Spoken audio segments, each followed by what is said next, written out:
because we're talking about something very important. And this important thing actually is about the future of our generation, which is our young people. So guys, I am here today as your presenter, Lucy Isaiah, and with my co-host, Tammy Agedo. And today we'll be doing some fantastic, amazing job. And I believe you are all I believe you're all well seated. I will hand over this event to the host for today, who will actually introduce our guests, why I get myself also into the mood, because Madam Shosha, aka Madam Shosha, is right here on the table. Salute. Over to you, Tammy. Thank you, Lucy. Thank you, Madam CEO. Hello, everyone. Good evening. Welcome. I know that a lot of people actually are anxious about today's program. This is Women's Voice. And today we have a very two fantastic people on our platform today. And I'm excited. And my ears are itching to hear what they're going to tell us today. And it's going to be I want you to I always say this, and Madam CEO will laugh at me now. Get your favorite drink, get your favorite snack, sit down, and please share as you see this program, share and to other platforms so that people can benefit from it today. Our major topic today is securing our children's future. And before we go into today's topic, I don't want to call their names. I will just start with the lady first. Over to you, ma'am. Introduce yourself. Oh, hi, Tammy, and hello, CEO Lucy. Hi, my name is Donya Na, and I'm an educator. Thank you so much. I'm an educator. I've been in education for over 20 years. My focus is on academic achievement, ensuring our children do exceptionally well, from education to employment. And also I help families, especially with finance and preparing and thinking about their children's legacy.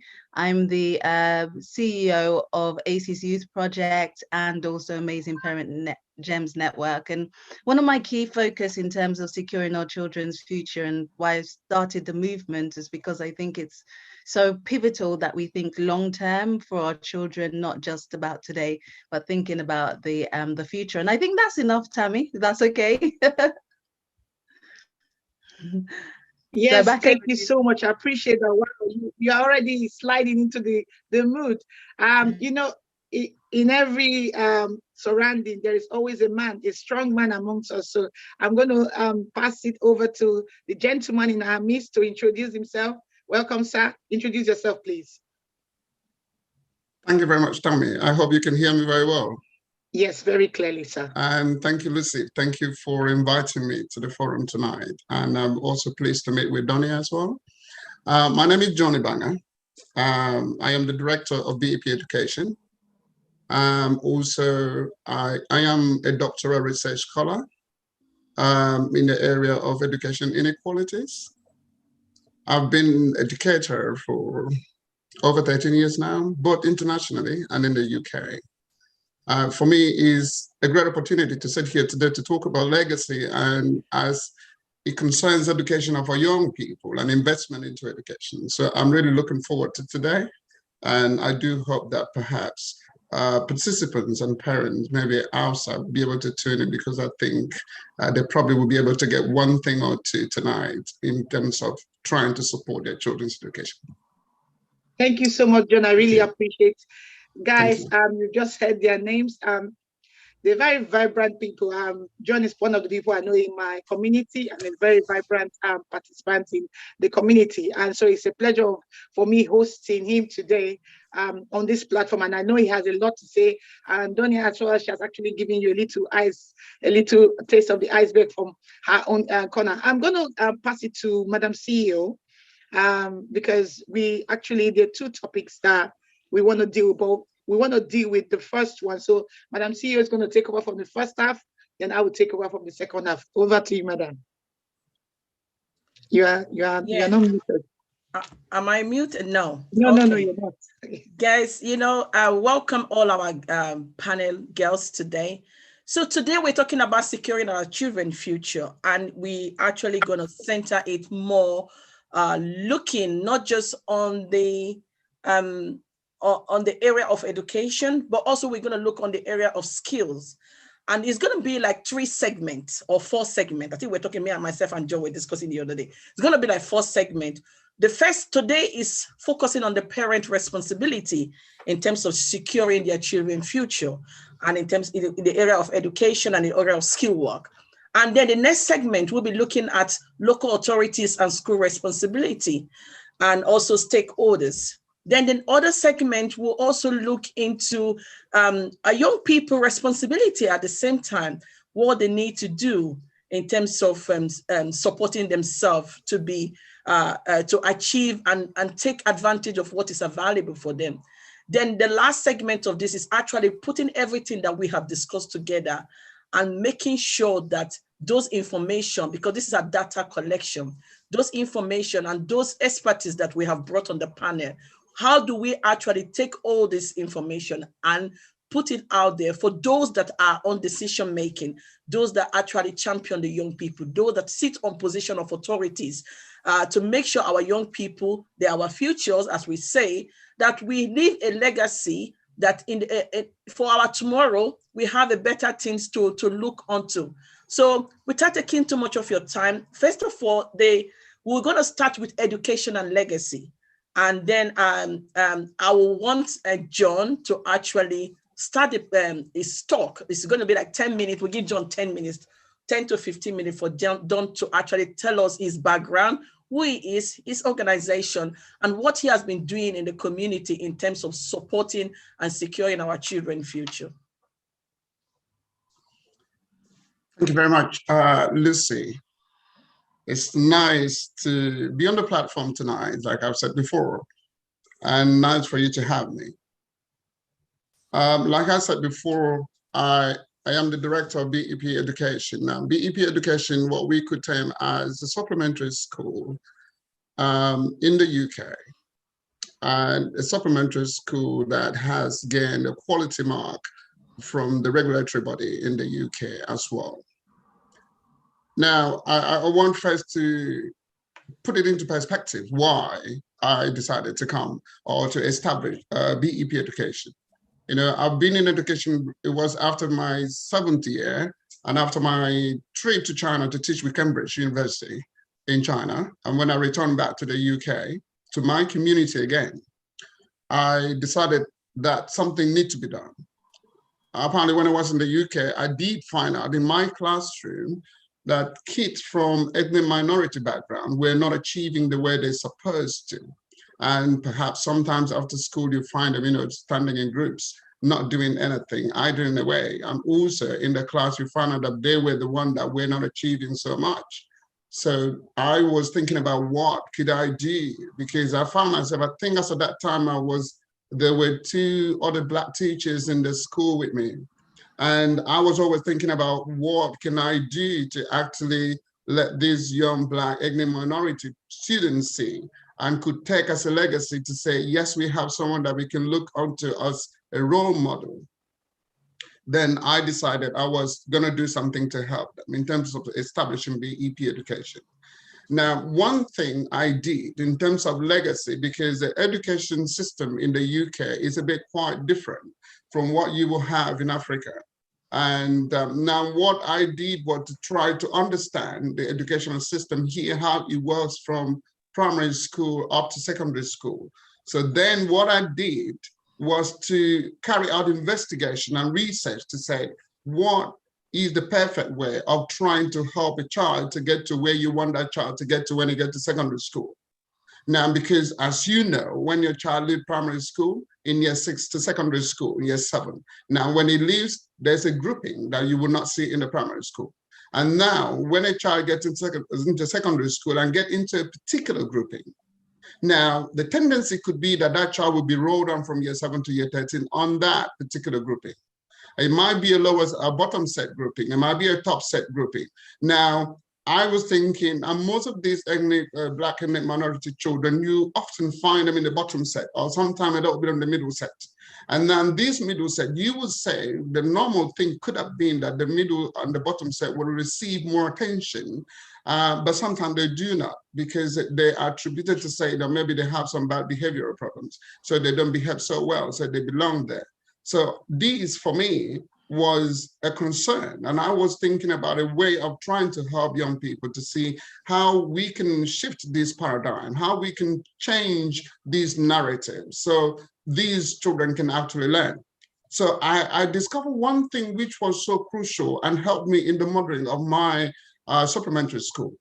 I discovered that it would be tough to actually change a student who is in secondary school already to the level that you want that child to go, because there's something you cannot do. No matter how passionate you are about a particular student in the secondary school, when a child is in one particular group, it would take you a long time to be able to convince the school authority to change that child's grouping to a top set, even when the child is performing very well in the classroom, and you think he doesn't deserve the bottom set. Now, when I discovered, and I had that experience because I used to have I had a student who came from Germany to be in my class. And this child was performing quite well, but because it was new, so it wasn't the bottom set. I tried and fight. I went to the school authority and said, this child is great. Everything is doing well to an A-star level. Why should this child be in this group? I think this child should be changed. But it took a long time before that child could be changed. And then that was a trigger for me. Now, and then I think, okay, what is the reason for this? I've discovered that it's from primary school. So if you want to really change and help them, you go back a little bit to primary school and be able to help them. So when they take their SATs, they will come out with a very good grade.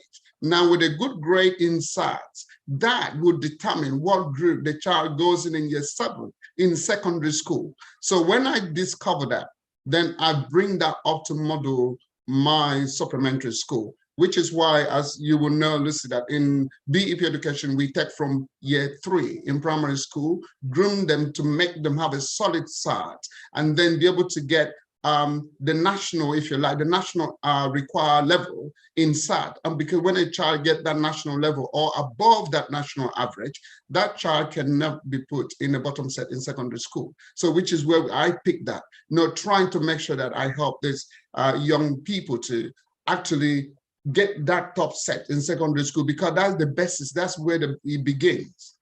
And yes, so from that perspective, I set up BEP education, which is what we're doing for the past, if you like, for the past 9 years or so.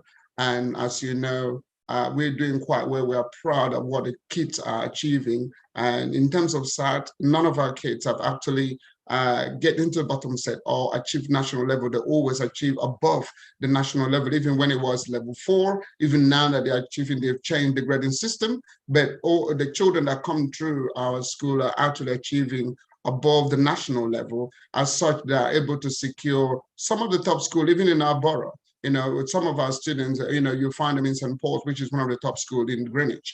And, so that has been the trajectory, if you like, in terms of establishing BEP. That was because of what I saw in the school. I didn't like that. I probably think that there should be a change. Now, I did what I did. So for me, for today, I really want to give words out there to parents, because I do think that there are a lot parents can do.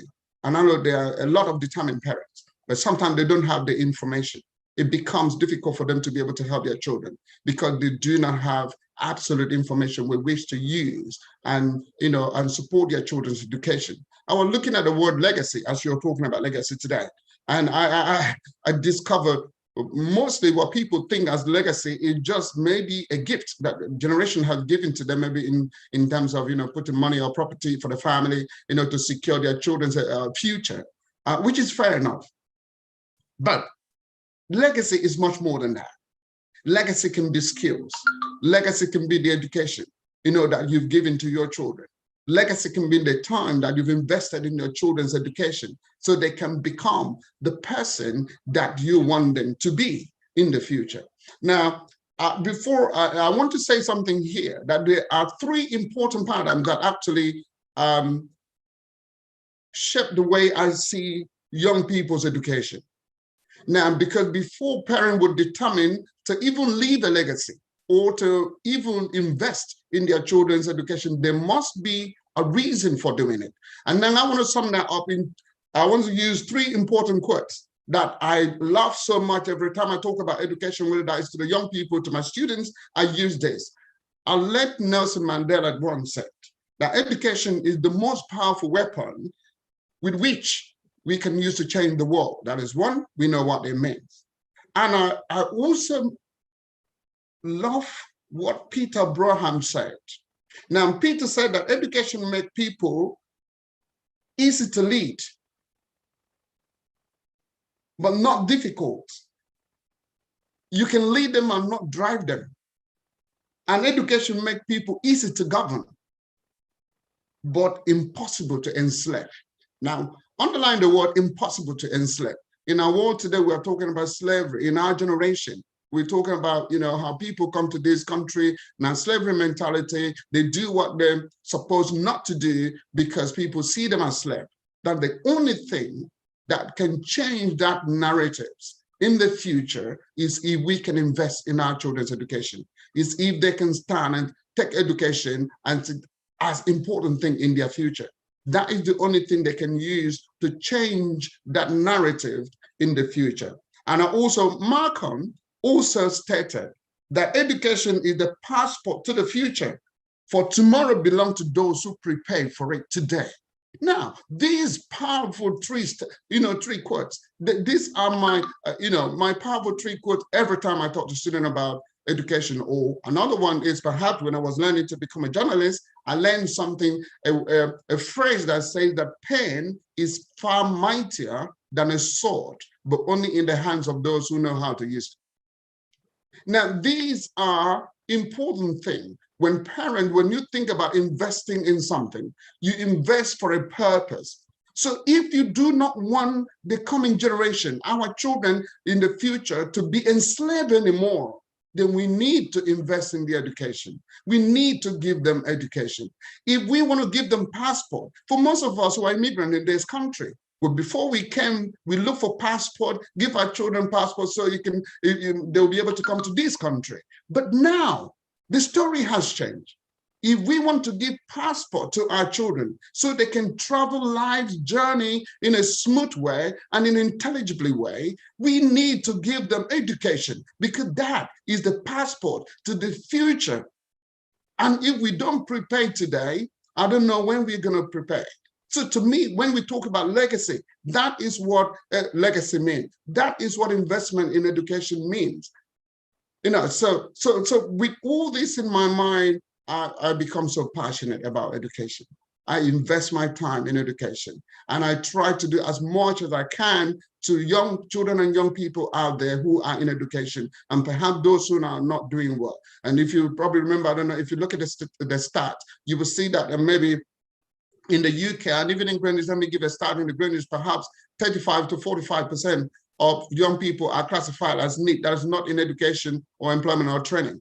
Now, how can we change this paradigm? If we look at those, sometimes they often come back to Black and ethnic minority children.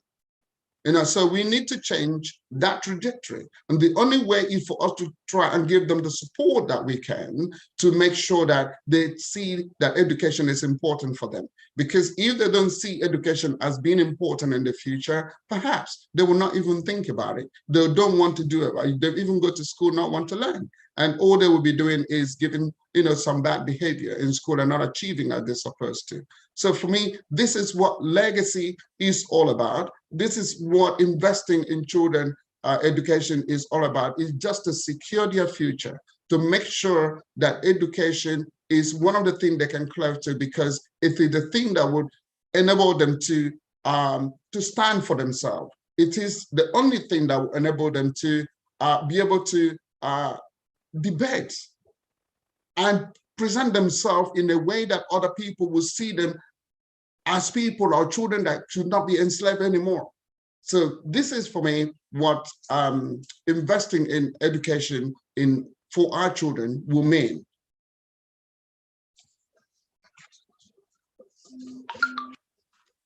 Thank you so much, John. Wow, you've said quite a lot. Thank you very much. I just picked something from you now. You said education is the passport to our future.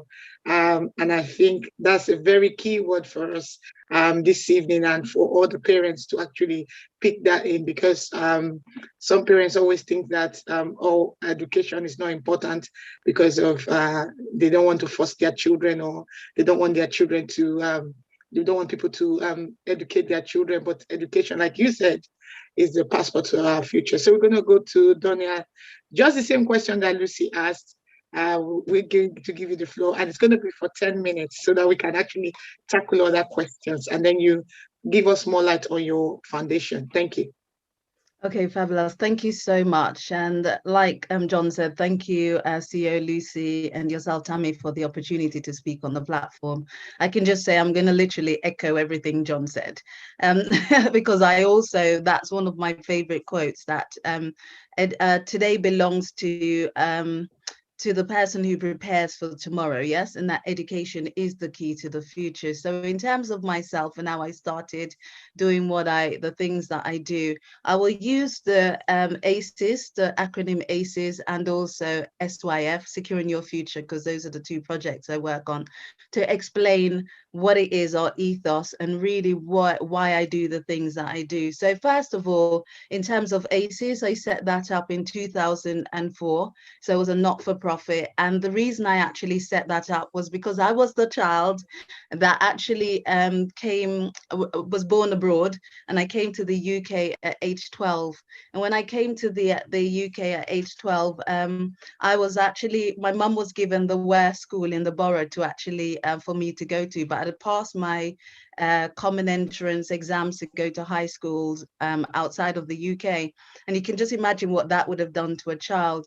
And I was in this, I got flushed into the secondary school system here. So I had the opportunity of having the confidence of not being born here, seeing Black people like myself, being very confident. And then I had the experience of actually going to the worst school and seeing the low expectations of teachers, but also seeing that if parents do not understand the education system, how it can actually affect their children by the choices they make. And it's, one of my mentors used to say that it's not bright children that really do well, it's children of bright parents. Like John said, it's about the parents' understanding. So them having, I believe that any child can succeed given the right support, the right guidance, and if their parents get the right information. So our big focus is on achievement. Yeah, we believe for achievement, that every child should be given the opportunity to achieve, but the way that they're able to do that is a parent thinking very long term and being very goal focused, not just being spontaneous and reactive. So that's why I'm really happy to be here today, because I know that the discussions that we're having will help parents to plan for key life moments. One of my big focus as well, and the reason why I do what I do, it's like John said, I went through the school system, like I said, low expectation. But when I started to be trained for it as a teacher, that was a period in the 1990s where Ken Livingstone and Diane Abbott had a report that showed there was a chronic underachievement amongst our community. It was less than 51% of our children. In fact, it was 37% of children of African and Caribbean heritage who were getting 5 A to C's. 37%. So if you think about that, 63% were leaving school without really great grades. And we know that if children are not getting the best academic support, or even getting having support structure outside, then they will actually end up in the wrong places. And for me, I guess part of my passion is that we spend 19 years in education. Your children spend 19 years in education. Yes, I know every single child's not necessarily academic, but it is enough time with the right guidance for them to actually do well in academics. If they're there for 19 years, they must come out with something. I don't think it's appropriate for 63% of children to come out with nothing. So we knew there was systematic racism and lots of different issues. And so in terms of what I would do is I go back into schools later on, and I realized a part of the issue was culture. I'm not one of these people who think that school should actually, is up to the school to teach the culture, because I don't know any other culture that expects the oppressor or the quote unquote victors to teach their children their own history. But I'd go back into schools, I'd work with children of African and Caribbean heritage, teach them about their culture. And there is a statement that says, self-esteem through culture leads to academic achievement and just excellence, period. So through my organization, I would do that, and I realized that these children would go up and their self-esteem is great, they believe in themselves, they're not just thinking culture is youth culture, they're finding out about the greatness of Africa, the greatness of the Caribbean, wherever they're from, kings and queens, and that would just build them up to actually move forward. And then we had this emphasis on excellence, yeah. So I realized, again, we need to ensure that our children are believing that they can be excellent and they should be excellent, and that they should, do their 100% best, and try, and even the parents understanding, look, this is not a joke. The way your child is now for these 19 years is going to affect them in terms of the work that they do, may even affect them in terms of retirement. What we do today, like Malcolm X said, is going to have an impact. Where you stand today, that's an African proverb. Where you stand today is going to have an impact on your future. So that was really important. And then we also believed in service, and I have a strong emphasis in service, which is going to link to something that Lucy is going to speak about later in a few weeks' time, because I think that, again, I wanted parents to understand, have a holistic view for their children, understanding that, look, if your child isn't serving, isn't being responsible, isn't interacting, getting work experience and things like that, that could actually have their impact their future. So everything that in terms of what I do and everything that I think is important is for us, for parents, to, like I said, plan for key life moments, think about the long term, not just really think about your child today. Every legacy in a sense, but also just being future focused. And another S was just solidarity.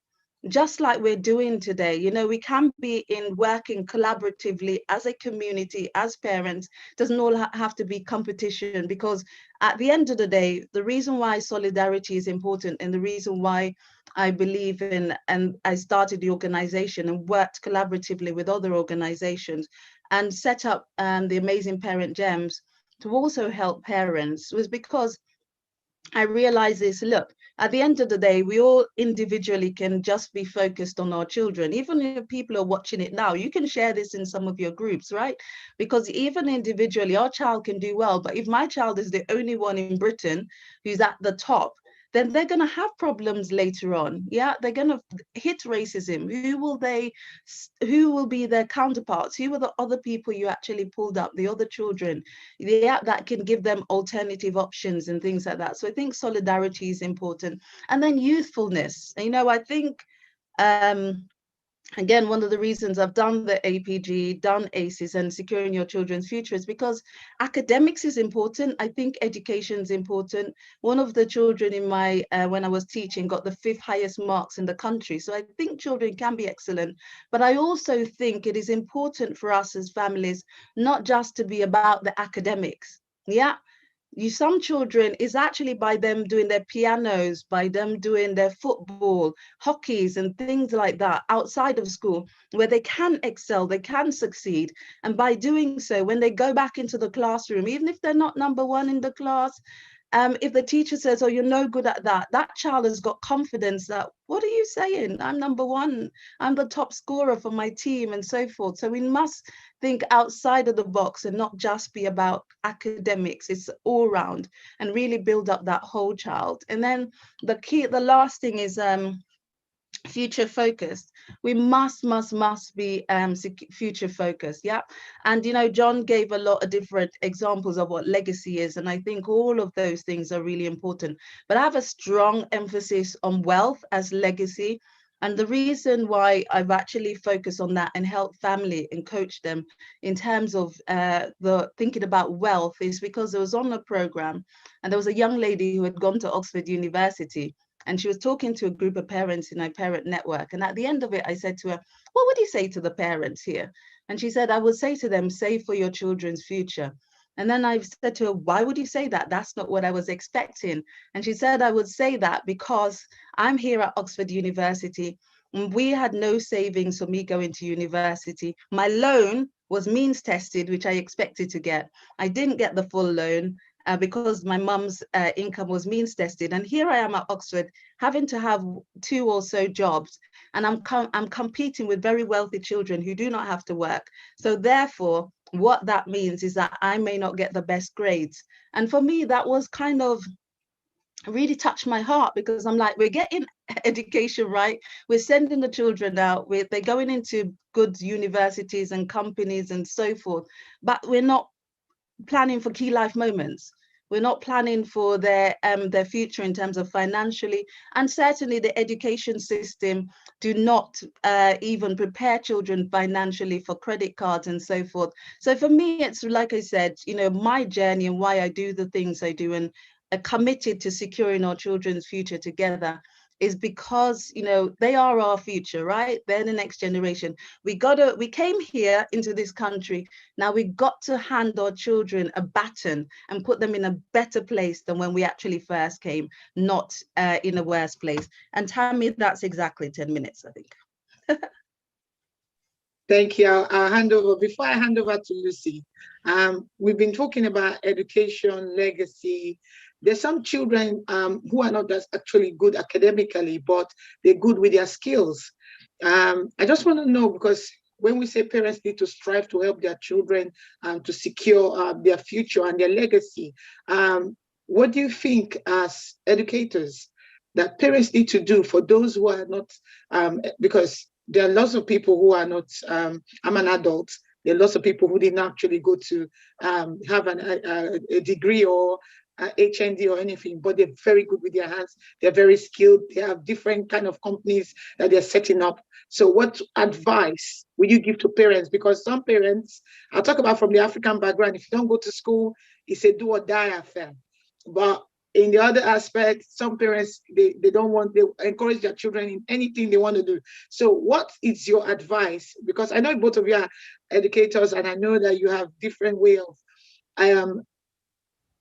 engaging these young people. So what's your advice for those who are not academically inclined? Over to you, Mr. John.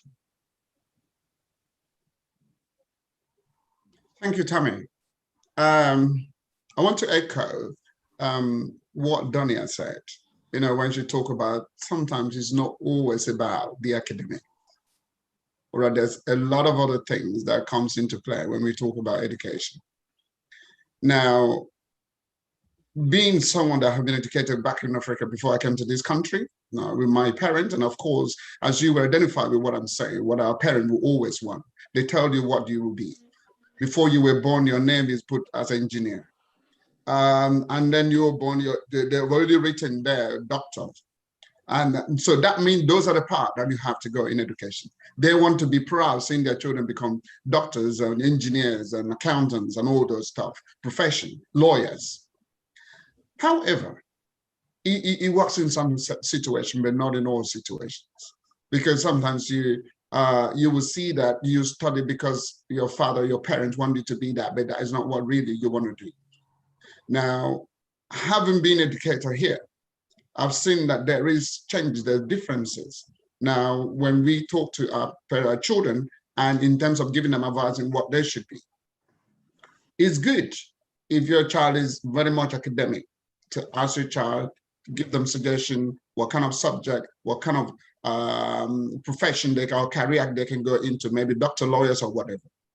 But in most cases, it's good to allow the child to actually make a decision in terms of what they want to study, because research find out, and we also educators have actually find out, that sometimes our children thrive better in what they're happy doing. So even it's sometimes amazing that a very brilliant child might not want to go to university. You ask the child and they said, no, sir, I don't want to go to university. I want to go through apprenticeship. And in that regard, some parents will want to fight. No, I want you to go to university. I don't want you to do this, go to university. I will advise parents tonight, do not push too hard. The job that parents should play should be facilitators. Find out what your child is happy to do. What career will give your child happiness in the future? Support that child to go through that particular route. If your child is good academically, give guidance on what kind of career the child should go into, what kind of subjects or what kind of courses they should do in the university. If your child wants to go through a technical route, Tammy, things have changed so much this way. Even the government did understand this, that even in school, the government is bringing in technical educations, so that because they understand that in not every child that is so much academic or that want to go to university, some children want to go through apprenticeship. I don't know whether you remember, BEP Education, we hold a conference in 2020. I think maybe Lucy, you were in that conference when we introduced to parents the T-level qualification. T-level qualification that the government introduced, and the first step was 2020, and the second step is going to be this September 2021. In T-level, all the courses that T-level brought, carries along. These are technical courses, things like construction, people who want to do hairdressing. You see engineers, digital technology production. All these things are what the T-level brings into existence. And the interesting thing is not just that. They work with providers, they work with organizations. For example, in finance, they work with KPMG. Now, what it means is the child will go to KPMG and study his accounting through KPMG in apprenticeship and then go to university 2 days.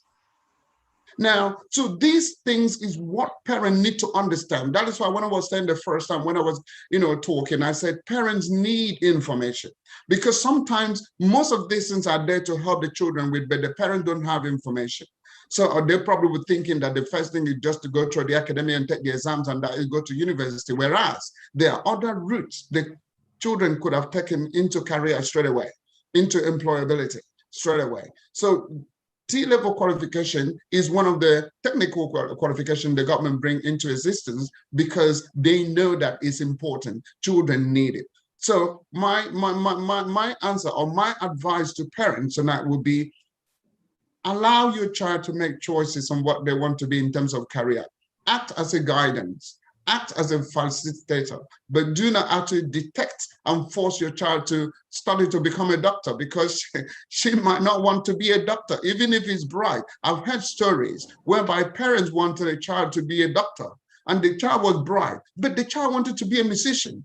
But because the parent will force and the child obey their parent and go to university to become a doctor, graduated as a doctor. The day he got his qualification, that night, he carried the qualification in his hand humbly and respectfully to the parent and called them into the sitting room and said, Mom, I've always respected you guys. I've gone to university in my 4 years. I studied and graduated. I've got the best grade, and then I should become a medical doctor. However, this is the qualification. I do not really want to be a doctor. I want to be a musician. I went to study to become a doctor for your sake. Now I'm done. I'm quite sure that you'll be happy. But now, could you please allow me to go back and do my music? And the boy left the qualification for the parents and went and do his music, and he's doing brilliantly well. Now, to me, that is a signal that we sometimes force our children to study what they would not be happy to do in the future. Okay, so that was a signal to a parent that when you're guiding, just be, my word would be, just be a guidance, just be a facilitator, support your children in what they want to do, but don't detect, don't force it on them. Yeah.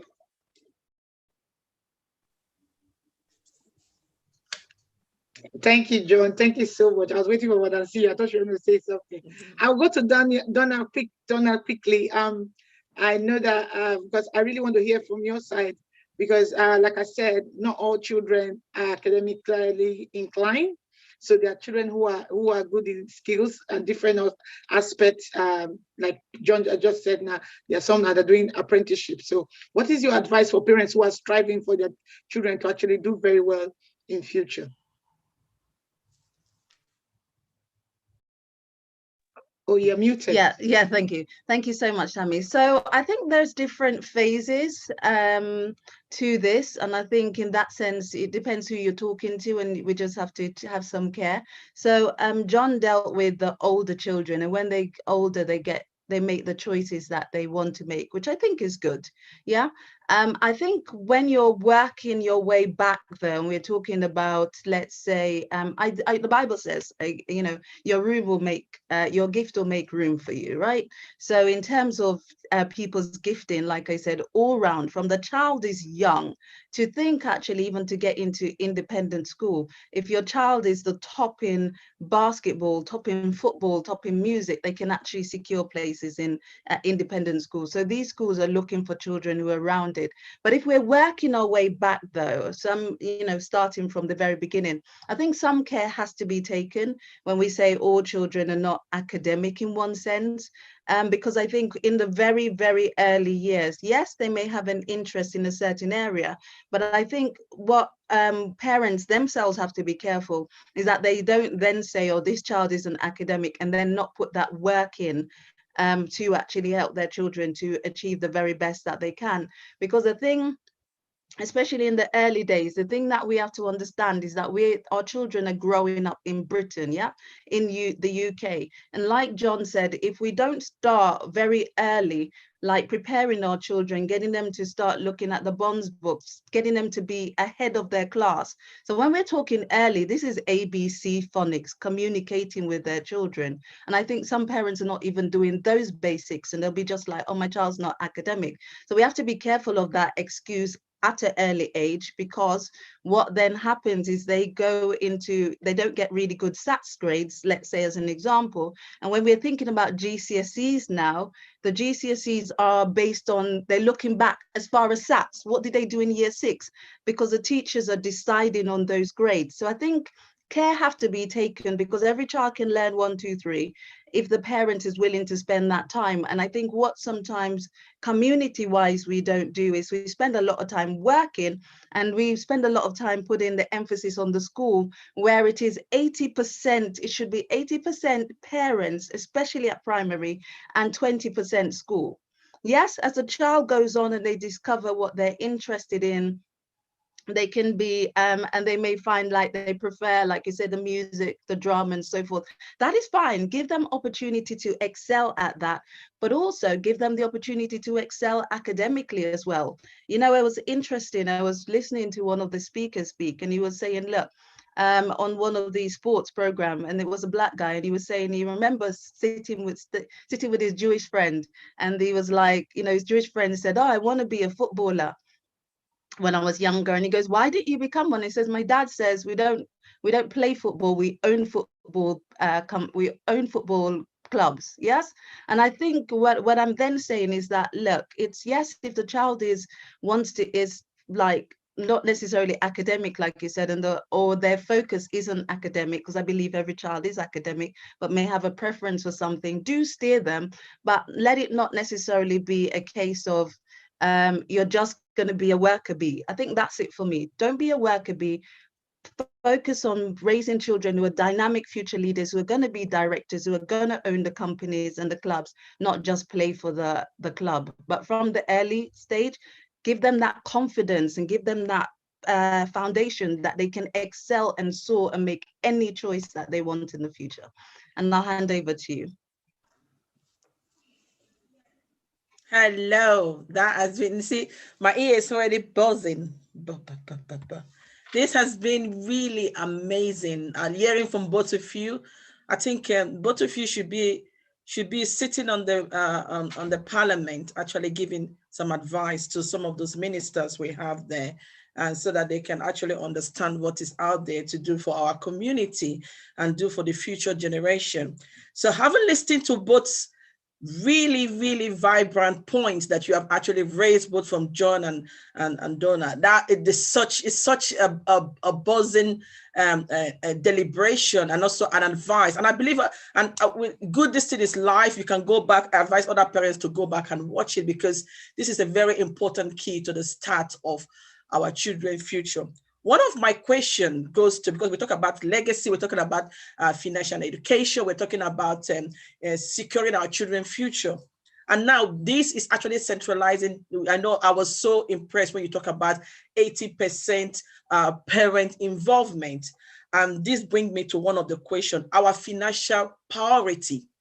So I will give John 5 minutes and yourself 5 minutes to talk about financial priority, looking at from our community. What is our although we know sometimes our job is not kind of earning that much money, and the little one we have, how do we prioritize it in terms of securing our children's future? We've been to a lot of parties, right? We've been to a lot of our parties in our community where a child is celebrating 10 years birthday or 7 years birthday or naming ceremony. And you get to see the amount of money being invested in that chop. I call it chop and die. The amount of money that is being invested in that party. It's good to party, like lovely, but for her, what is the outcome of celebrating such party?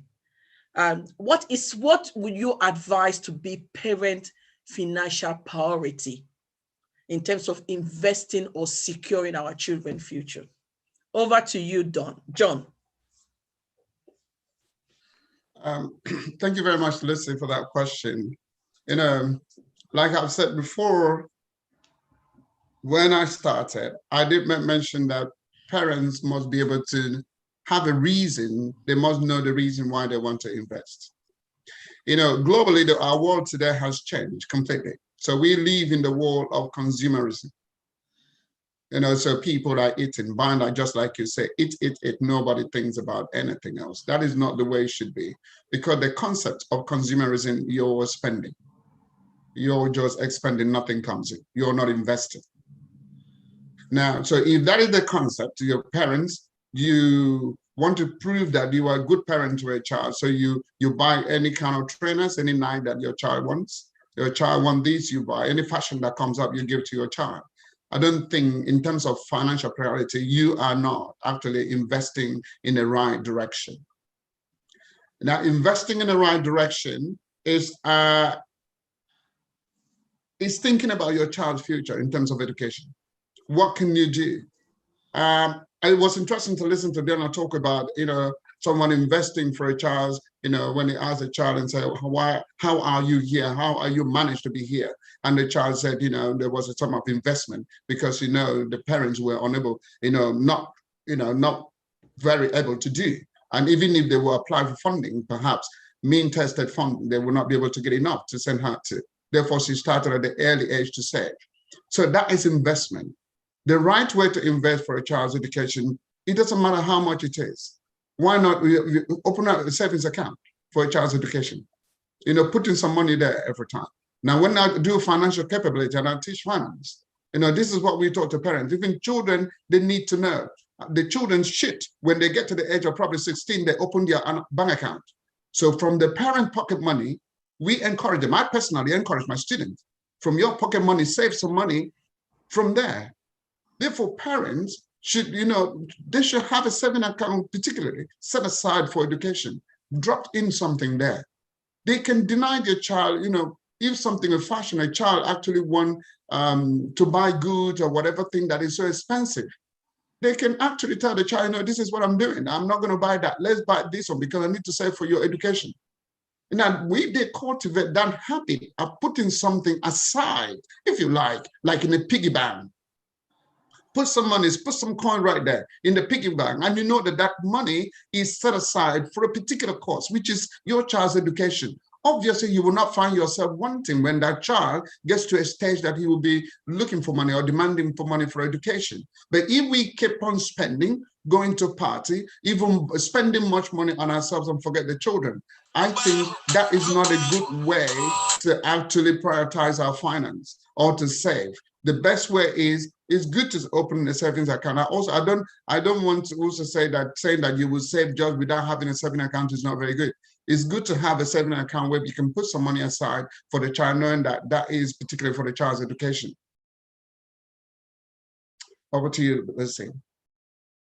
Hi, John, that is really amazing, really amazing. Yes, having a piggy bank. I know some people will say, I don't have much. You don't have much, £1. And I know I've actually shared my story how I actually started my business. I started my business with £75. £75 to buy a sewing machine. And I save it. I discipline myself to save £3 or £5 every week to be able to raise that money. It's not that I cannot actually get £75 to buy a sewing machine, but I want to see how can I discipline myself to save that money towards that. And this is something a lot of us as parents, we need to start doing, having separate allocation, you know, that no matter how little it is, that what John say, even though it's £10, £5 every month, you save it towards, is it your child is going to go for, maybe, you know, my child is going to go for, I want my child to start going for a swimming class. Oh, I don't have the money now. Okay, I'm going to save for the next 1 year so that in 20 something or in the following year, my child can attend a swimming class. You know, my child is going to go for piano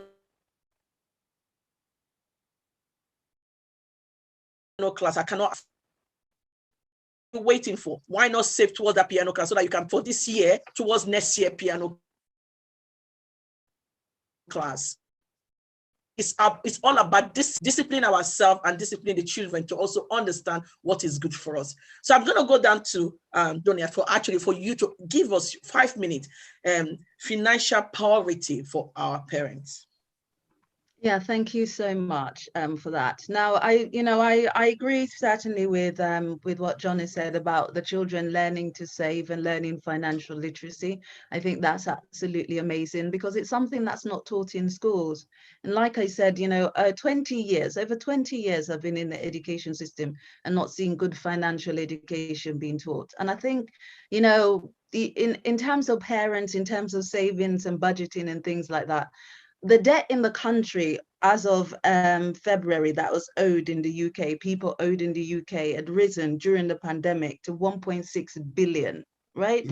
And in many cases, that's why I do family finance and sit with families and help them to plan and think about where their money is going and thinking about rearranging and thinking about legacy and looking at their finances and where they're spending, is because a lot of people, if you think, either come to this country or even when I think about me going to university, I got to university and what at Freshers' Fair, what did they give me? A Barclay card in exchange for for some sweets. I had to sign up or something. And imagine we're getting credit cards, we've been told to get credit, and no one's teaching anybody how to use that credit card, why to use it, when not to use it. Yeah. So sometimes people have their heads and they just feel like they can't afford it, right? And their heads is stuck in the sand like an ostrich because they've never sat down and just look at the budget. Where is the money going?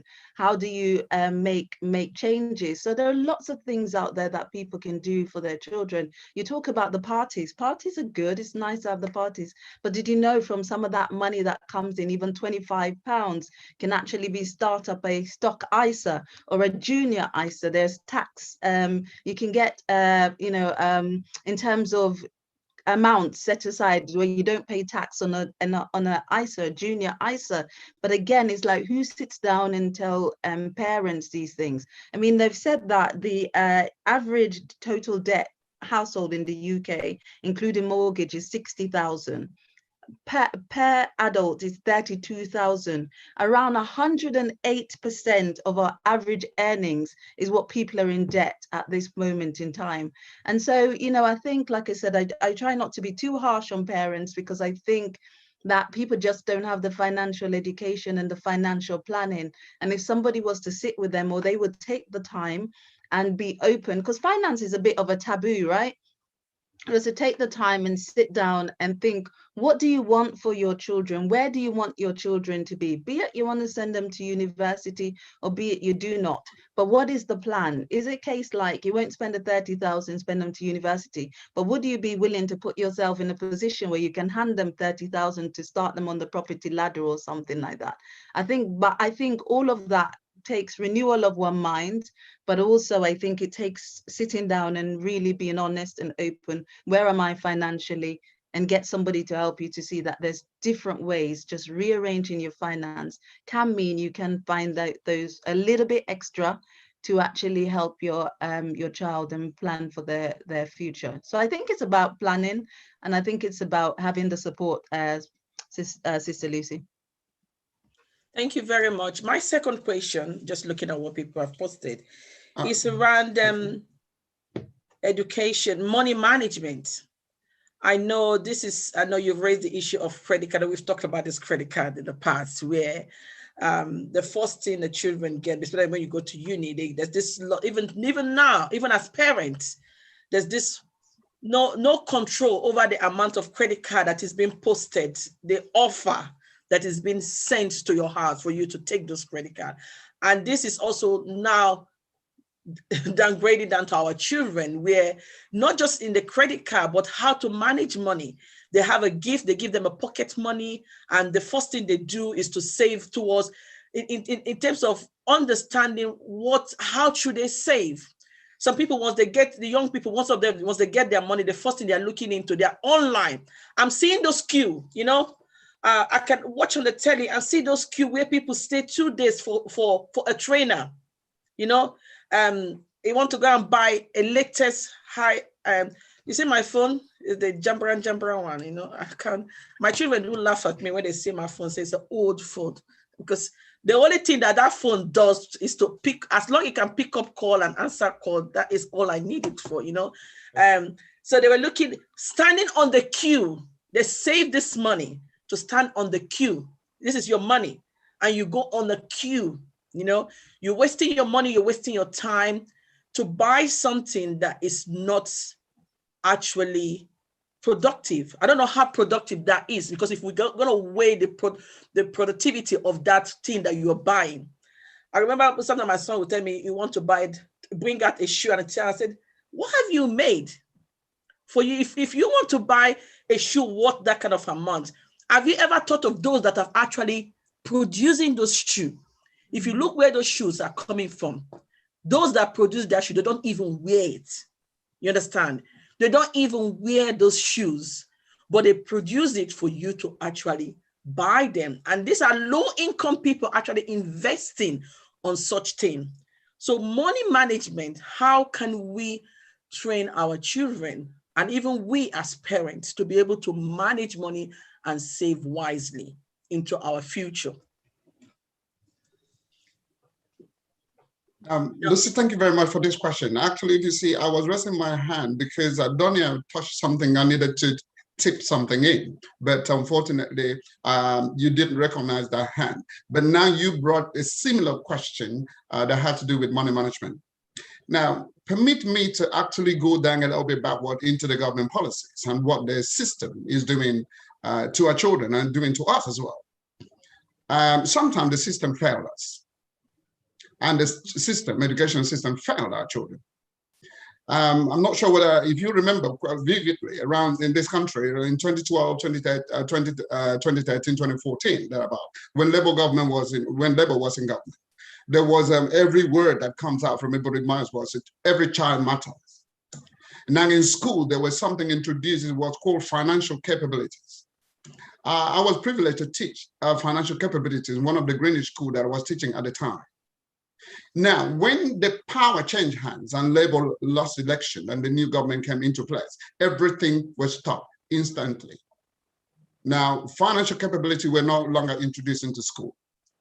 Now, even no matter how they review, they find out, as an economist, that's my specialist subject.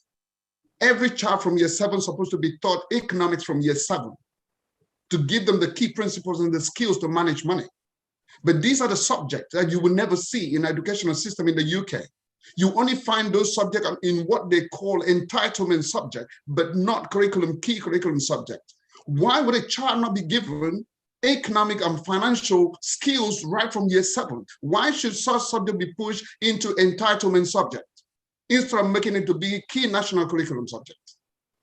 Now, so when this government came in, they scrapped financial capability from schools. That was not there. It was that 1 year or 2 years that the financial capabilities come into school. Children were taught how to manage money. Children were taught how to look at a credit card. Children were taught how to even be able to write check, what check is and all those kind of things, how they can save their pocket money. I mean, it was beginning to bring the skills to children and young people in school. But unfortunately, that was stopped. Until now, you hardly find financial literacy in school. Now, how can we help? That is why as parents, I really want parents to listen, because sometimes we do not need to depend 100% on the system, because the system will fail us. If the system fails, are we going to fail ourselves? Are we going to say, yeah, the system fails, so our children just go, do not succeed? No, we need to find a way to make sure that we educate our children. We raise the children that will become princes and kings tomorrow. And that is what parents need to understand. I do know that sometimes parents do not have the information. They don't know how to do it. The thing is, ask questions, seek for help. If you are not financially strong, yes, some parents do not have the skills financially, they need to seek for help. They need to ask questions. There are things like money matter. If you remember, even in our community, Lucy, you remember we do run some program, our project called Money Matters, whereby, we teach parents how to manage their money, do simple budgeting, how to even go through, what is it called? Look at, if you want to go to take a loan, if you are looking for loan, do not go for loan sharks, do not go to payday loan, to look for the kind of people, because payday loan will kill you. If they give you £200, they will take £300 in interest. These things parents don't know. They do not know. Therefore, they are in particular need to they run to organization or they run to financial providers that will actually exploit them, because they don't have the skills. This is where parents need to seek help from people that are available within our community. For example, that the work Donia is doing in terms of coaching and financial capabilities. Look for people that can answer your question. Look for people that you can talk to and say, how can I do this? Because we need one another to be able to secure our future and our children's future. If you don't know it, don't just keep quiet and stay at home and think, oh, I cannot do it. Reach out to people you think they know. Financial management is key. It's very crucial. It's important. So because if, for example, parents cannot even manage their finance and they don't have the skills, how can they help the children? It becomes really impossible. They might have the mind, the willpower to do it, but they don't have the skills to do it. Therefore, they need to seek help on how to manage finance. The only way to manage it is to learn how to do it. And how to learn how to do it is to reach out to people who can teach you how to do it. That's a simple thing. I know African parents, sorry to say, in this country, yes, we must make both ends meet. So everybody needs to work, work, work, work. So we have little time for ourselves. I think sometimes we need to do a little bit of reflection. The parent need to do a little bit of reflection, because sometimes if it's only that work, sometimes you even work and you don't see what you're working for, because perhaps you're not doing it the right way. So I think parents need to sit down and think. Financial management is very good.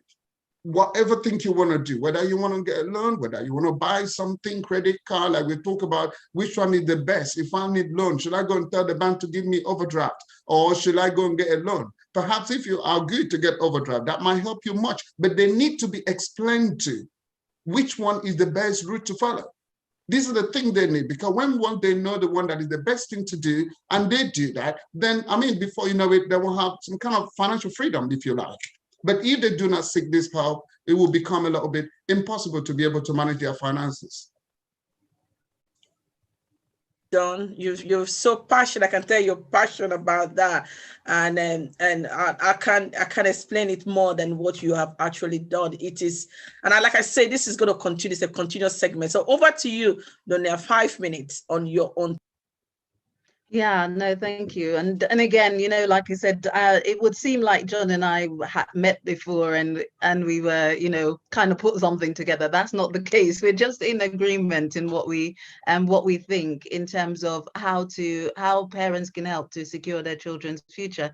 So here is the thing, you see, is I think where finances is concerned as well, we are living in in terms of heightened consumerism, right? It's, there's so much adverts and things coming at us, and we're also told it's fine to get all the credit cards and get all the loans and things like that. And if you understand compound interest, I sat with a young lady and I did a plan with her, and her loan will not be paid off until 2117, right? Because of the percentage at which it was at. And she was not aware of that, because she was just paying it little and little, and it just never seemed to have gone down. And so it's like, okay, where does somebody get that information? Where do you get to sit and look at your credit card or what you have, and then think, okay, how am I actually going to reduce this? For a lot of people, we must understand the debt in the country is 1.7 trillion or thereabouts. Now, I really don't want to get too political, but you have a think about it. If the debt is holding the country up, why is anyone going to teach you anything otherwise, than taking out credit is fine, and living in, living in debt is fine. But again, like I said, my focus is always like, where do you want to be? And then work your way back from where you want to be. Our research has shown that 95% of people, when they get to retirement, are either dead broke or still working, cannot retire. Cannot retire, cannot leave their job. Only 4% are financially independent and 1% is wealthy. So I want people to actually think about that. And that's what parents need to do. Where would you want to be at 67, and work your way back from there? But understand this, a lot of times, we honestly don't think we're in problems, or there is any situation, or there is anything to fix, because it's not always about being in problems. It's like what you're doing with your entrepreneurship for female CEO Lucy and Tammy. It's this thing, it's getting people to think, don't just rely on a job, for example. Sometimes the money isn't enough. Think about different passive income, how you can actually increase your income to be financially independent and provide and start saving for your children's university and things like that. And then thinking about these 47 years, you're going to in school for 19 years, work for 47, then there's 15 to 23 years after that. And it's like, in between that, what did we do? How did we plan? How did we actually save? Because sometimes, if we're totally honest, the money we're getting from our jobs are just not enough. Not enough to make ends meet. And if we look back as well, is sometimes wondering why we are here. There's a book called The Secret Mind of a Millionaire, and it says we're actually financially programmed. We do what our parents did, and we repeat that unless we consciously break that cycle. But what our parents did back home was fine, because there was more support. But in the UK, it's a different matter. We can't afford to do that. We need to, like we said, put ourselves in a better position so we can retire financially independent, and maybe even retire early, but at the same time put ourselves in a better position so we can teach our children. Because I don't think it's just about our children being responsible. It is about teaching them different values from what they see on TV, what they see on social media. But look, we're a reflection, our children are a reflection of us. What are we doing with the money that we have, and how are we planning it, and how are we structuring and putting better systems and processes in place for their future? So back over to you, CEO Lucy. Thank you. But I'm going to ask my last question for this topic. Then we go to our second topic, which is secondary school transition, because that is the beginning of all this issue that we're so we actually try opening it and start digging down to see where it's coming from. So on this topic, we actually start from the top. We're digging down to see where the problem is actually coming from. How do we source out those problems and fix the leakage? So my last question is, which will just give you guys 3 minutes to actually round it up, is how can parents invest in their children? Because we talk about investing in your children's skill and talent. I know earlier on Tony talked about that actually, if you're good, even though academically you're not good and you're very good in skill, like playing the piano or going for the after school, or maybe you're good in swimming, you're good in football. So how do parents have to do that to understand that it is important to invest on their children's skill? A lot of parents out there find it very challenging because they think, oh, there's not enough money. We're talking about when I hear that Black children cannot swim, I say, what? You go back home in the village, you dive in the river. If I'm not mistaken, John, Tammy, you can get me. If you go to the river state from Nigeria, as soon as the child is born, they dip the child into the water, the child float all back. You understand me? Young people just go into the river and swim. So, and coming back here, we see we had this issue that Black people cannot swim. And I said, who told you they can't swim? So where have we actually lost our sense of skills? You go back home, you see a lot, most people cannot afford to go to school, but they have mechanics, they have tailoring, they have people that are in this country. You find a vehicle, they don't repair nothing. Once anything is damaged, chuck in the bin. There are places you go, you learn how to repair. When a television is breakdown, you can repair this TV, you can repair a radio. So investing in our children's skills. So getting a place whereby your children can go and learn skill. You know, but I'm going to refer it back to Africa. There is no child that go to school that do not learn a skill. So that is why you see, even with the poverty, people still survive. You understand me? Because if you're not able to earn through the education way, you will earn through your skill. So how do we bring that back here in the diaspora to see that our children have a second option, you know, through the skills work? As a designer myself, I have seen that very useful to not just to me, but people that I have actually trained. How do we make it as part of our children education that we need to not just invest in their education, but also invest in their skills and their talent? I'll start with you, Donna.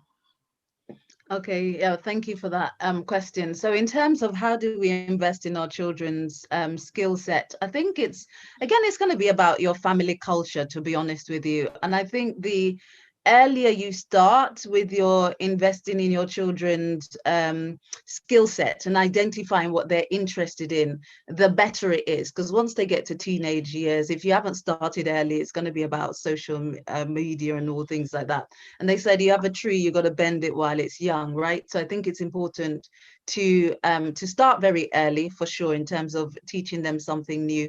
I think it can be a little bit of a difficult one, you know, as well, because we work a lot and people work a lot in the UK, and where, like John said, where we invest in our time, and sometimes people just do not lay importance on that, developing their children's skill set, because the focus is, like I said, I'm not anti-academics, I'm very pro, but the focus is just on sending the children just to tutors for English, literature, whatever it is, you know, their GCSEs, and the creative side just does not get developed. And that isn't just because parents don't want to do that, it's just in Britain anyway, the creative isn't really celebrated as much. Interestingly though, I do a lot of work with parents whose children go to private school, yeah, and they are so rounded. And if nothing else, I want you to get this, you know, the children will go to school from Sunday to Saturday, and they'll do football and all of these different sports, and they're creating them to be leaders. Because when you get into the employment area, they're going to ask you not just what your academics are, they want to know what else have you done in your life. So the parents need to understand we need to raise rounded children. And CEO Lucy, on the point where you made in terms of finances, if there are people out there who are looking and thinking they want to get their finances in order, they can contact you and contact me as well if they want to do that. And also where they're thinking of an education plan to raise a rounded child, that's something that I believe it's important to help children with. But I think sometimes, and I'll just round up by saying this, I think sometimes we're asking of people to give something that they didn't even think it was important until they're listening to your program now. And that's where it is. They didn't think the financial planning was important. They definitely didn't think the child should even have played football or anything like that was important. It's just the academics. So what the platform you're providing now and the information you're giving is pivotal for us to change our mentality, because if our mentality is just about book, we're not preparing our children to be leaders later on in life. I'll hand over back to you. Thank you, John. We will give you 3 minutes to round that up, and then I will hand over to Tammy to introduce secondary school transition. Thank you, Lucy. Interestingly, that question is very interesting. I'm going to answer that by using example of what happened with one of my parents in BFEG education. You know, BFEG education, where we meet every weekend. I used to have one of the students, a very brilliant boy. There are two of them. You know, so sometimes on Saturday, I wouldn't see them in the class. And I always wonder, where are you? I called the parents and said, listen, what is happening to these children? They need to be in Saturday school. You know, I'm not taking that from you. They're going to be here.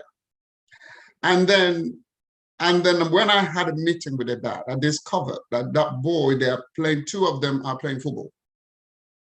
And then the father have taken an interest and a passion in making sure that he support this child. So both of them, he will be taking them to Charlton, the other one will be taken to where the boy will be playing that Saturday morning. And it's investing this time. By now, I think one of them is already signed up. Now, why am I saying this?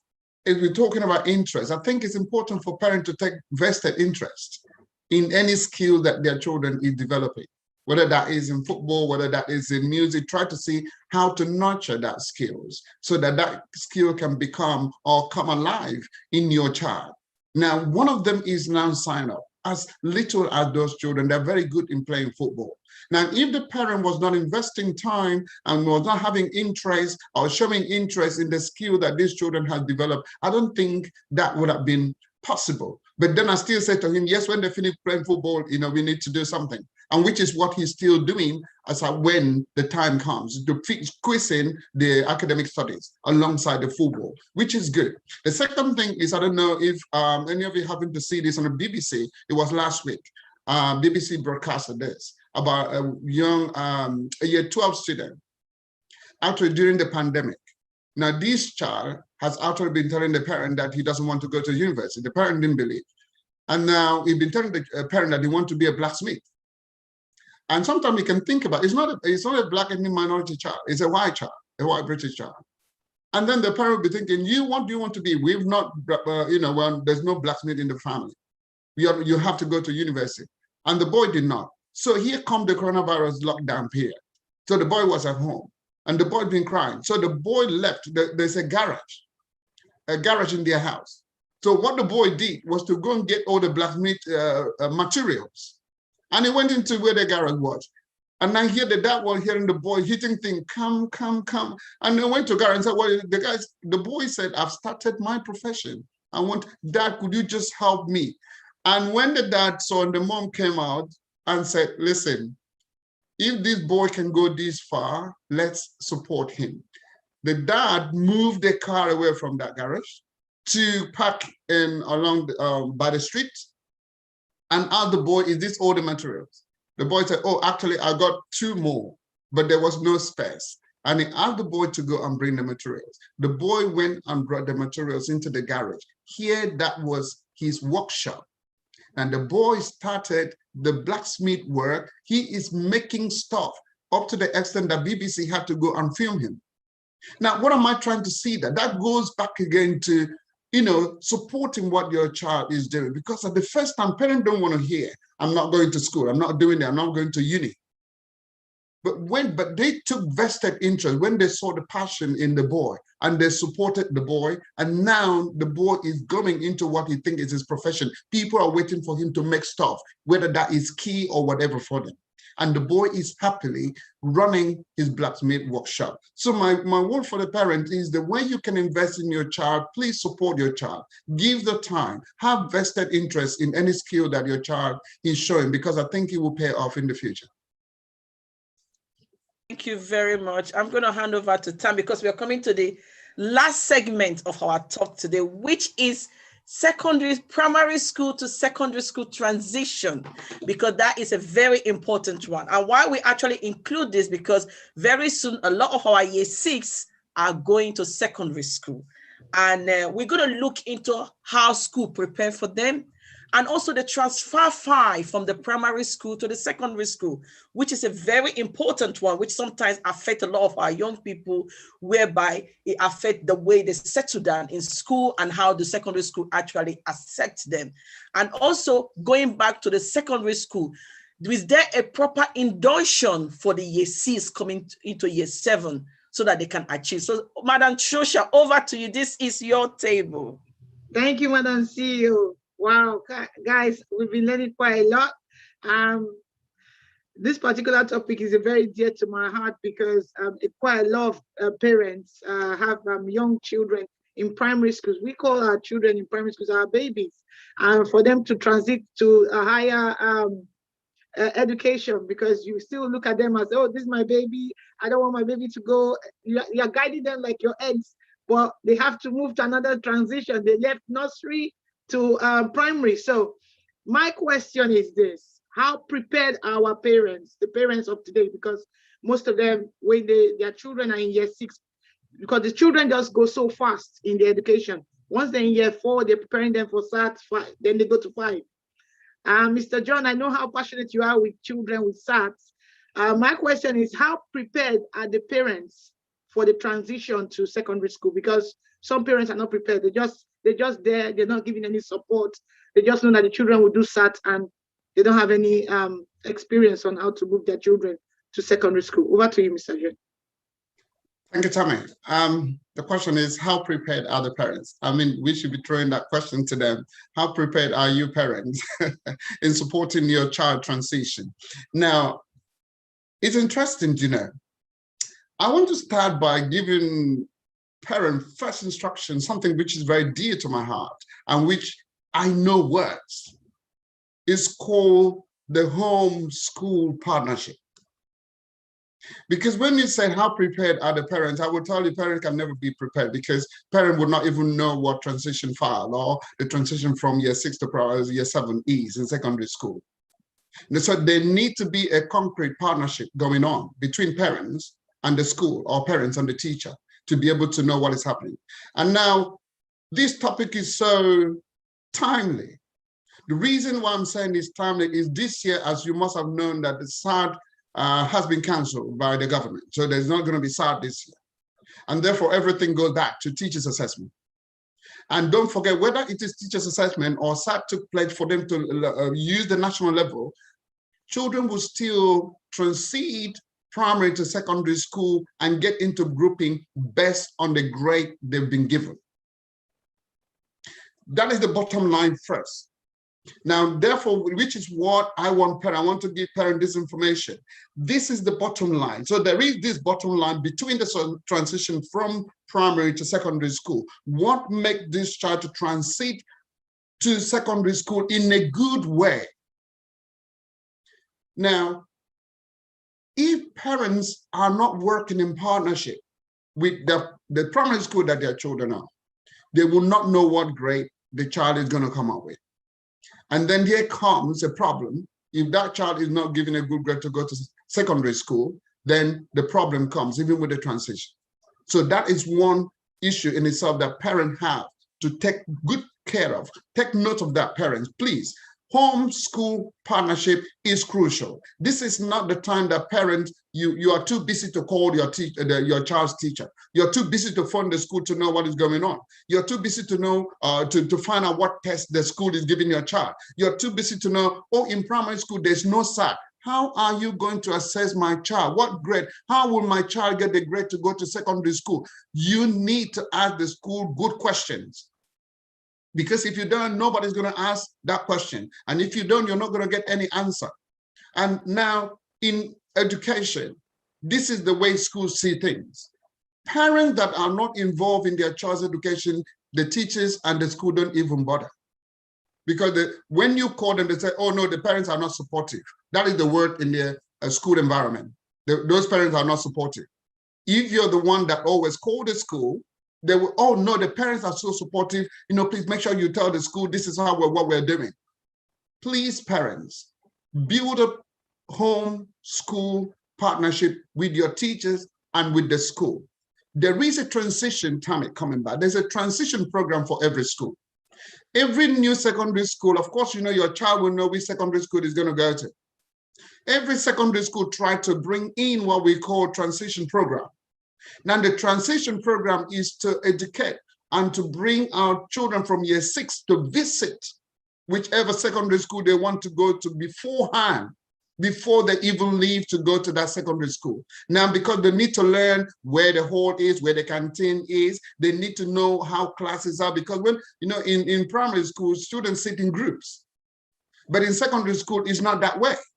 So this is the reason why there is a transition program. Parents need to find out what the transition program is in the secondary school that their children will go to.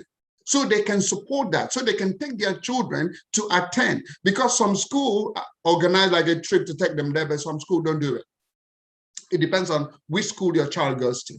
If your child goes to a school that doesn't do it as a trip, some schools do it for 2 days, then that means the parent need to know when the transition happens, so the parent can take that child to the secondary school to learn all these things, to know what they're doing, to enter into the classroom. In fact, some secondary school will even give them things like tests to be able to see where they will be when they come into year 7. Now, if parents are not involved, they will not know this. These things make transition smoothly.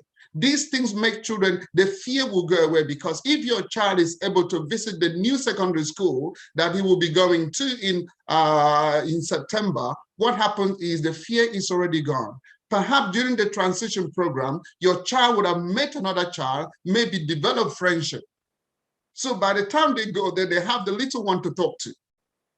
And also some schools do what we call the buddying system.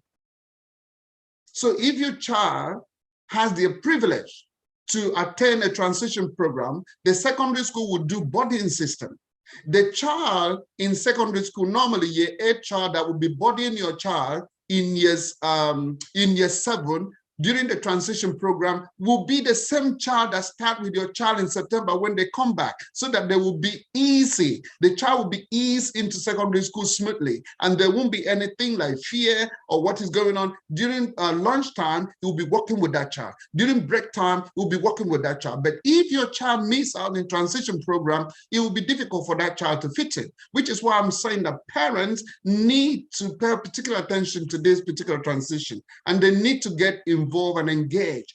Find out from school, if school have not sent you any information, call the school and find out what is going on with transition program.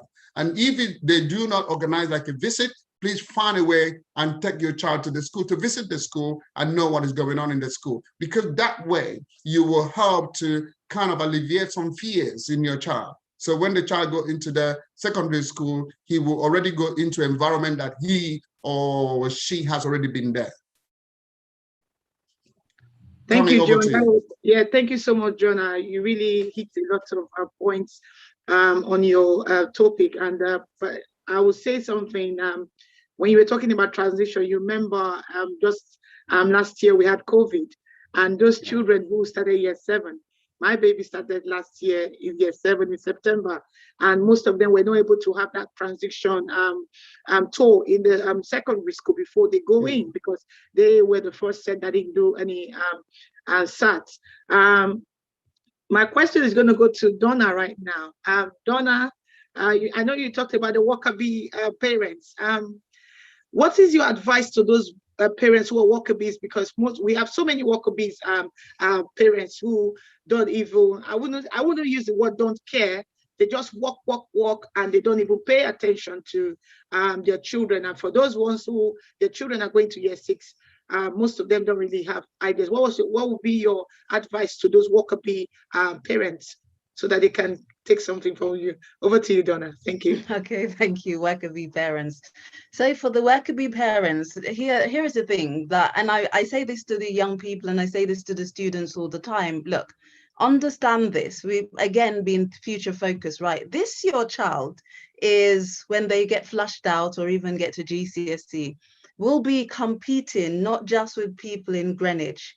They'll be competing with people in Bexley, not just Bexley, the rest of the boroughs in London, not just London, the UK, not just the UK, right? The rest of Europe, but not just the rest of Europe, the rest of the world, all the other continents.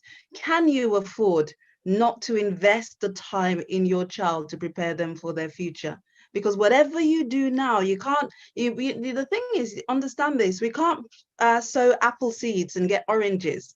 Yes, we can't do that. We cannot not spend the time and make time for our children and think it's important and then expect them to be the top of their game. That isn't possible. Time is important. It's the most important thing. So we got to carve out some time. And the honest truth is, even if people are worker bee, Tammy, and they've got to work because we got to meet for those bills, think about where we spend our time. We talk about the children on social media and all sorts. When we are at home, what do we do? You know, you've said the question you asked was, you know, are we the parents prepared? And John said, how are you preparing yourself, basically? But if we can scroll and spend time on social media, find whatever we want to do, the shopping and anything else, yeah, any other you know, clothes or whatever, we can spend time on social media to find out school transition. You type in school transition, there's lots of information there.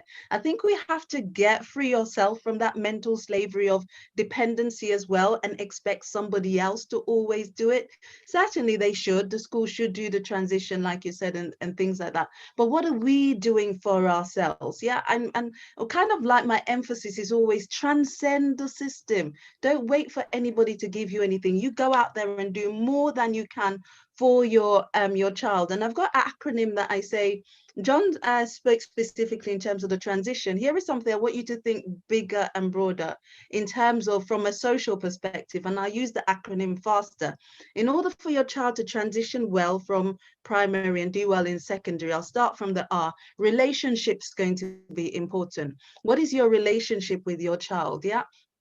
Because understand this, that when your child, as your child gets older, your influence gets less. So it's good that you have a good relationship with them, but you also have to teach your children how to have good relationship with teachers, especially if we start looking at teacher assessment, because when they get to secondary school, the teachers are going to decide on their grades. And so relationship is important. I can tell you that from being a teacher. Their friendship groups are really important. When my son was actually going to start his school, and he was going to a grammar school, I found out, and it's, you know, the school's about an hour away from where I am, I found out as many parents as I could in the neighborhood where I lived, an hour away, who were going to send their children on that train. And we all met together and we sat down and we said to the children, this is our expectations. And now I know that my child is not running from one end of the train to another, right? Because we talked about the expectation, and those boys are doing the best and they're standing out in their schools, right? So when we're sending our children, how are we preparing them? What's your relationship with your friends? We got to make sure that the friendship groups are not influencing your children. Make sure they're the leaders, not the followers.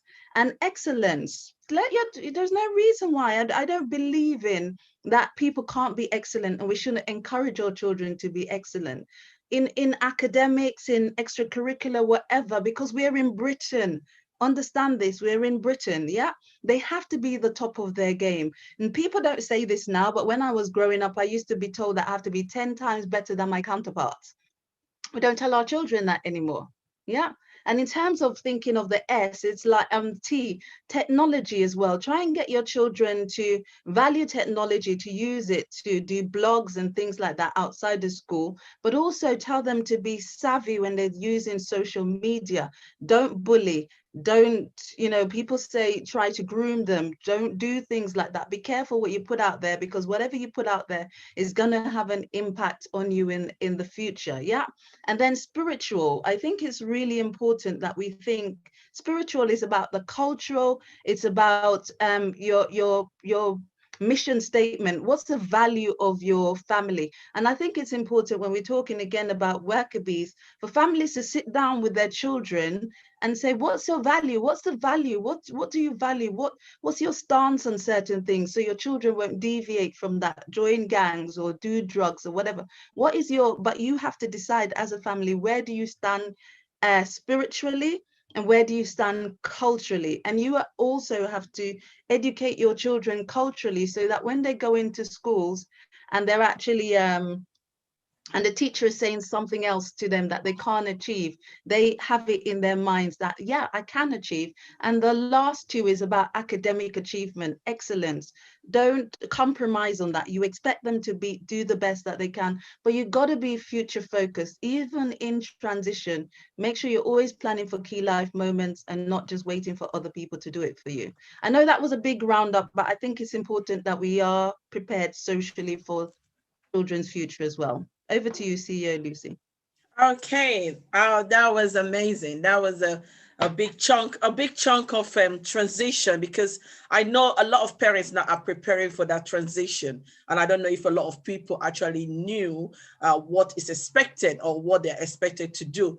I'm in any meetings I go, when I support parents, when I go to parents meeting, what I do, because I'm a parent advocate, I go to parent meeting, school meeting, either they are in the team around the child meeting.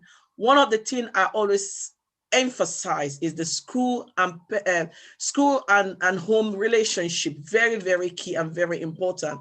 And John emphasized on that, understanding the relationship you build in school and what is expected of you as a parent.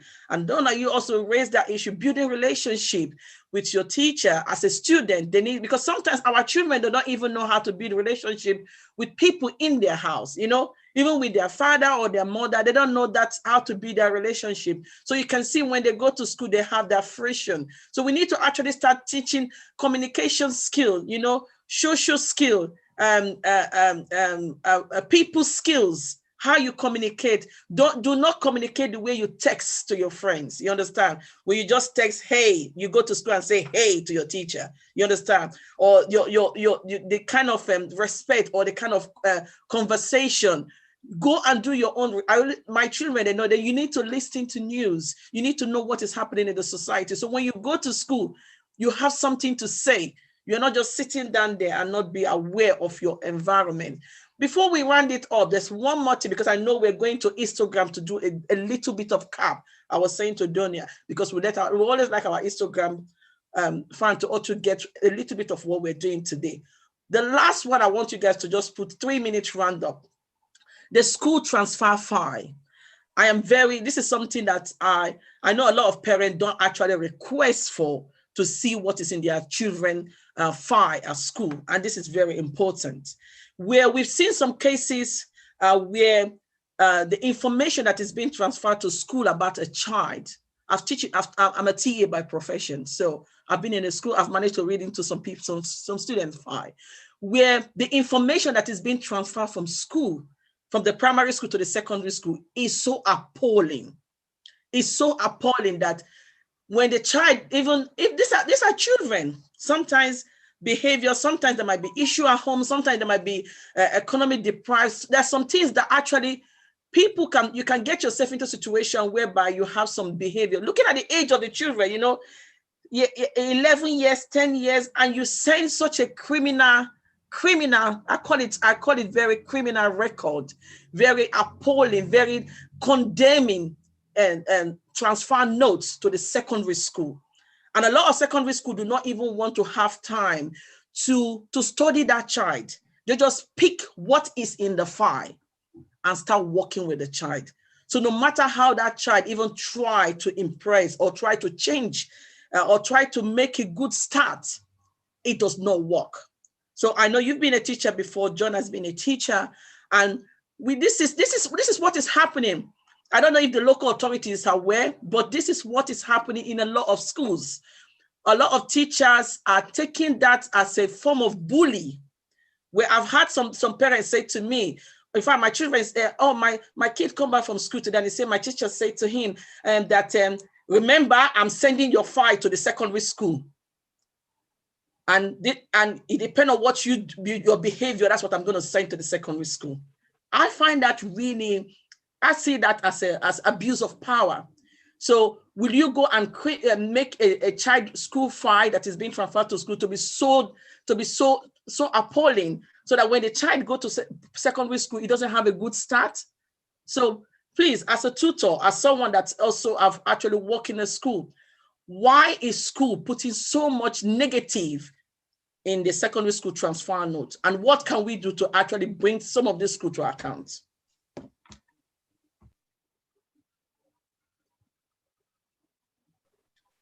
All right, Donna? Lucy. Okay, yeah, John. Okay, Donna, okay. Lucy, thank you very much for that question. I want to start first by saying to parents, as they're paying attention or listening to us, before you think about requesting for school transfer file, I will advise that you find a way to ensure that no negative thing is in the file. Because when one is written, it can be difficult to erase. Now, I know why I'm saying what I'm saying. So parents, try as much as possible to make sure that you work amicably with school so that there is no negative information in your child's file. First, whether that has to do with behavior. If your child or the teacher called you into school for a meeting because your child is not behaving well, it is crucial that you go and ensure that whatever thing that is happening in school with your child is resolved amicably and that nothing goes into file. It's as simple. It goes back to what all of us are echoing on the platform. Building relationship, home-school partnership. A moment parents are able to get on top of that, the information that will be in a child's file cannot be so negative that the parents cannot know, because they are very much aware of what is happening in school. They are very much aware of what the teachers is doing, because the thing is, who put the information in the file in the first place? It's not the head teacher. It's the subject teacher, it's the class teacher first, because anything that goes there will be from the class teacher that teaches that child. Therefore, if parents are in good relationship with the teacher, you can see that that is defeated already. There's nowhere any bad information is going to be in that file, which is what I'm saying. The first thing is for parents to try as much as possible to work amicably with their teacher, get a good relationship. Let there be strong home-school partnership, meaning that you talk to them. If they call you to say your child, see, children must be children. They will behave sometimes in a very nasty way. I am a teacher. So if the teacher calls and say your child behaved well, the first thing is try and say, oh, what happened? Try, and say, you're sorry, and then talk things through. Let the teacher say that you see that you are not supporting your child in what is wrong, and you're not supporting the teacher, but you are taking a middle ground to resolve issues. The moment that is done, and the parent or the teacher see that you are cooperating or building good relationship with them, information in the file would not be negative to the extent that a new school will put your child maybe in a low class or something, to start to look at your child as being a very bad child. So prevent it first from happening, from the information going in. However, if the information have gone into that file, now this is what you can do as a parent. Now, Lucy say, what can we do? There's a lot you can do. That's why we're talking about having information. It is your child. No information, even under GDPR, should leave a particular school to another school without the consent of the parent. Therefore, if your child is to be transferred from one school to the other, you find out every information. They will give you, this is the information we are sending to the new school. It happened to one of the parents in BFEG. The child is very intelligent. Now, what happened is this child has been transferred from one secondary school to the other one. Now, there was a particular teacher that did not, maybe for whatever reason, did not get on well with this child. So he put information in the file that was a little bit detrimental. But because the child is so intelligent, when they get to the new school, they give the child a test. And the child ran the test and came first. And then the new school opened the file and said, how come this information is in this file? But this child sitting in front of us is not what the information says. And that is how they get to the parents' attention. And the parent said he didn't know anything about the file. Now, so this is the real case of parent not knowing that there's something called transfer file from one school to the other, which is crucial. That parents should know there is something called transfer. It's data. The data must be given from one school to the other. So parents should try as much as possible to make sure that information, any file, if you transfer your child from one school to the other, know that they will send a file. Therefore, ask to see, demand to see the file that the school want to send to a new school for your child. In fact, get the child, tell them you can send it electronically to the new school, but I want a hard copy. It is your right no one can refuse giving you as a parent the transfer information in your own child's file. But if parents do not demand, the school will not give. And maybe if the school, the teacher know that this file, the parents would demand for the file, maybe they will not put any information where they know that it's not good or detrimental to the child's future.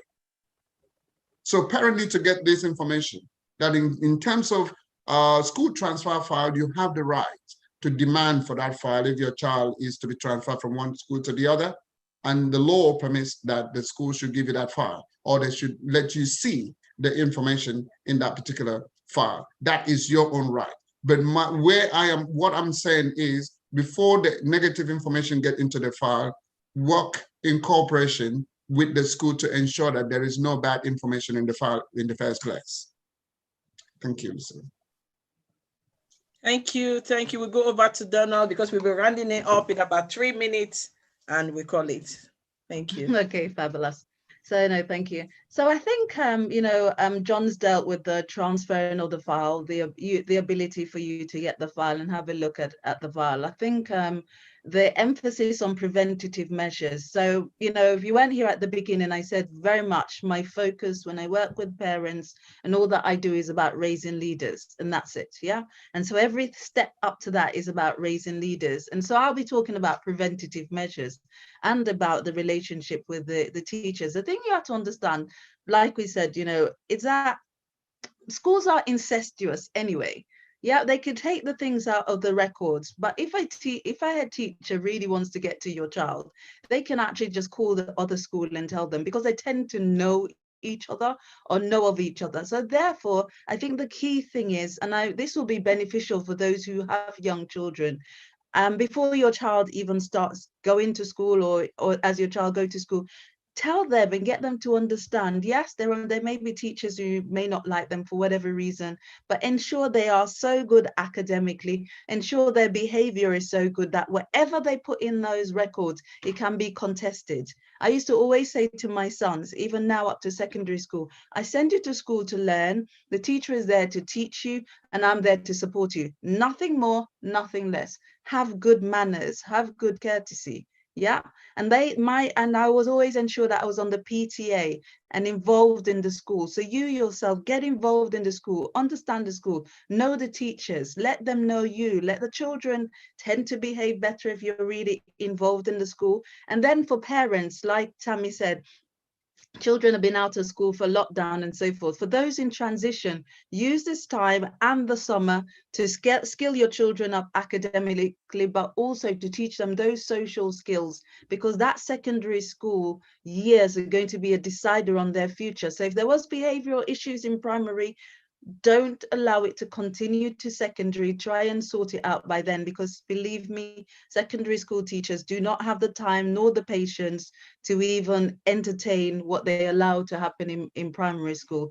So I'm very much about preventative. I'm very much about transcending the system as it is, but I'm very much about parents taking that responsibility. They are our children, my children, your children. You be your own child's cheerleader, be your own child's coach, and get them to the very best position that they can raise up and become dynamic future leaders.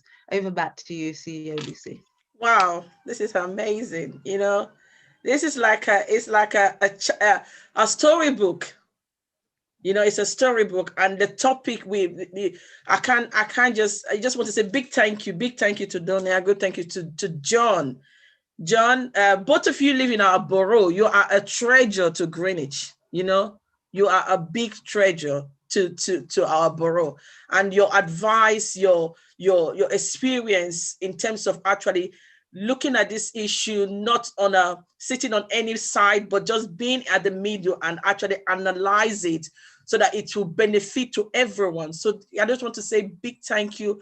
And for those of you listening, guys, this is just the first segment of securing our children's future. We have 3 more sections coming where we'll be looking at school. Today we focus on the parents. They said is it spare the rod and save the child? Spare the child and spare the rod. So they say charity begins at home. Before you start removing the dirt in somebody's eye, you have to start remove the one in your eye. So that's why we started with the parent today. So we want all our parents to sit up, sit up. Don't be like those people in the bus 53 that sleep throughout the journey. Sit up and actually do what your responsibility is as a parent. Take up that battle and show your children the right way to go. So, and I see some people were asking, how do you ask? It's called other freedom. Is it freedom out of information? You can request for your child file. You can write to the school under freedom out of information to ask for the file. You can even ask it in between, maybe 3 times before the child finish school. You ask when the child is in year 2, when he goes to year 4, then before he goes to secondary school, you can request for those documents to be seen. Then you can start, like what they say, prevention. You start preventing some of the things that is in the file.